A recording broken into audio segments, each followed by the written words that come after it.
सभी को मेरा नमस्कार। 1990 के दशक में जब लालू यादव की सरकार बनी, जिसके बाद ही वहां अपराधों का वो दौर शुरू हुआ जिसका असर गली के गुंडों से लेकर पॉलिटिक्स तक पड़ा। जैसे आज जंगा का कोई मतलब नहीं होता, वैसे ही उन दिनों पुलिस का कोई मतलब नहीं होता था। गुंडों और माफियाओं के सर पर था कानून और पॉलिटिक्स का ताज। उसी दौर को कहते थे जंगल राज।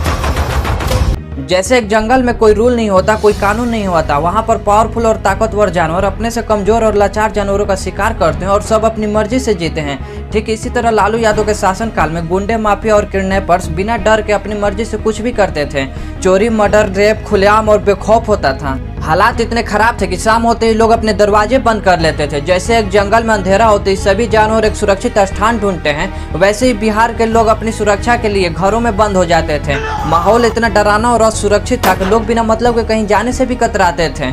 आखिर 1990 से 2005 तक के समय को बिहार में जंगल राज क्यों कहा गया, और लालू प्रसाद यादव के शासनकाल में ये जंगल राज कैसे कायम हो गया, और क्या सीएम नीतीश कुमार के आने के बाद बिहार से जंगल राज खत्म हो गया, आइए सब कुछ समझते हैं इस वीडियो में।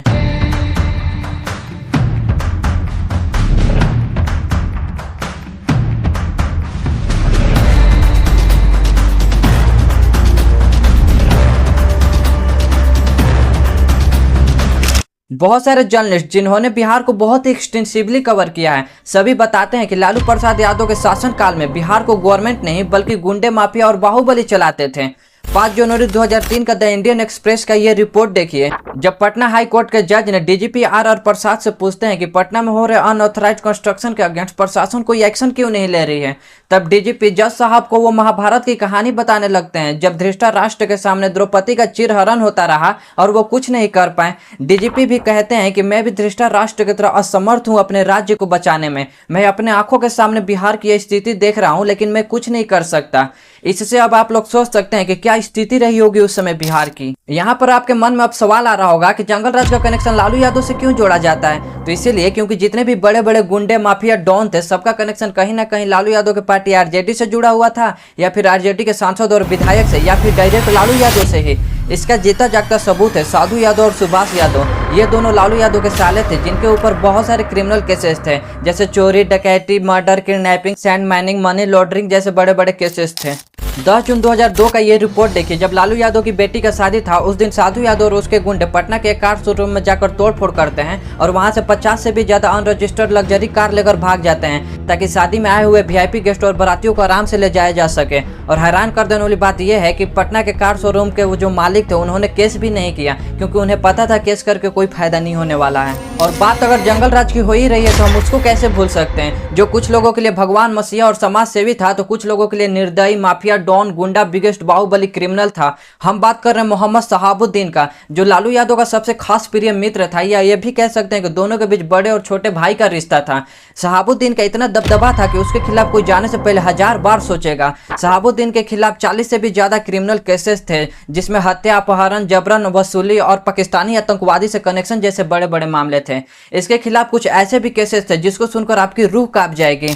2004 में उसने सतीश राज और गिरीश राज नाम के 2 भाइयों का अपहरण करके अपने घर पर ले गया, जहां पर उसने उन दोनों भाइयों को तेजाब में नहलाकर मार दिया और फिर उनके शरीर पर नमक रगड़कर फेंक दिया गया।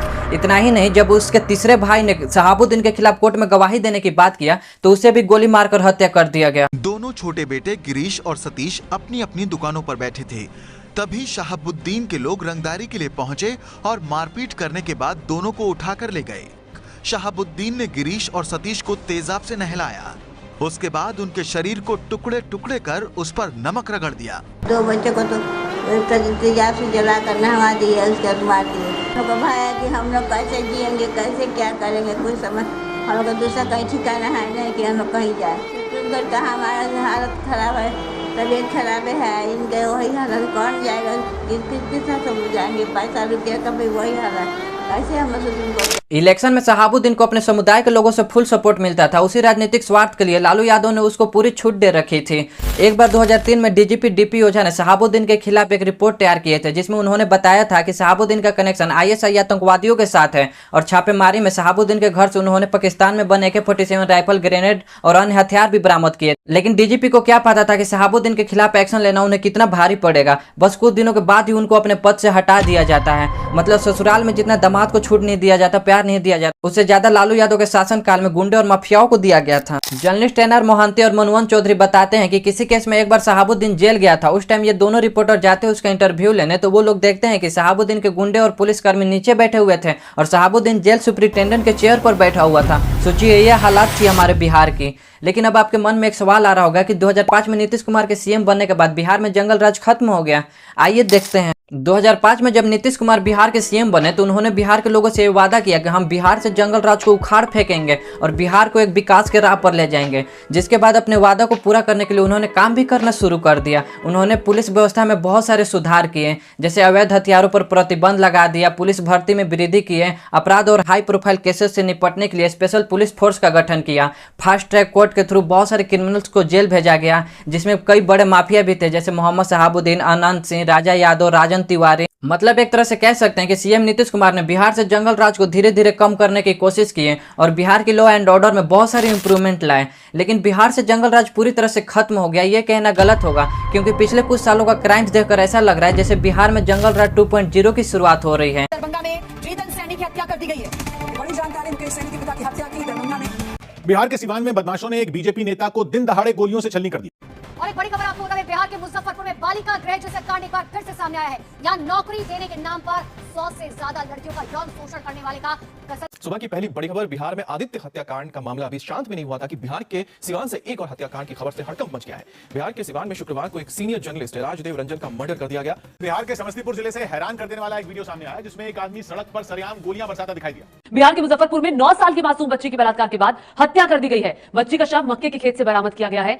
नवभारत टाइम्स का ये रिपोर्ट देखिए। जुलाई 2023 में बिहार के पटना में 30 दिनों में 30 मर्डर का केस सामने आया। बिहार के चंपारण में एक बिजनेसमैन और एक पंचायत मेंबर के घर से 74 लाख रुपए लूट लिया गया। नवभारत टाइम्स का ये रिपोर्ट देखिए। 12 घंटे के अंदर 2 बीजेपी नेताओं की हत्या कर दिया गया। बिहार में शराब बंद होने के बाद भी शराब माफिया शराब की तस्करी करते हैं और लोगों को जहरीली शराब पिलाकर मार भी रहे हैं। सिर्फ छपरा में ही जहरीली शराब से 71 लोगों की मौत हुई है। सिवान में 5 लोगों की मौत हुई है, जबकि बेगूसराय में एक शख्स की मौत हो गई है। एग्जाम पेपर लीक होने के बाद जब स्टूडेंट रोड पे प्रोटेस्ट करते हैं तो उन्हें बेरहमी से पीटा जाता है। और तो और ना जाने हर रोज नए नए कितने रेप, मर्डर, चोरी के केस सामने देखने को मिल रहे हैं। और भ्रष्टाचार इतना बढ़ गया है कि 15 दिन में 12 पुल गिर जा रहे हैं। बिहार को लूटने और बर्बाद करने में सारी पार्टियों का इक्वल हाथ है। 2005 से पहले जो जंगल राज था उसमें आरजेडी का तो हाथ था ही, लेकिन अभी जो क्राइम्स और भ्रष्टाचार देखने को मिल रहा है जेडी और बीजेपी के गठबंधन की सरकार में हो रही है। मतलब सब मिलकर बिहार को बर्बाद कर रहे हैं, लूट रहे हैं, युवाओं की जिंदगी के साथ खेल रहे हैं।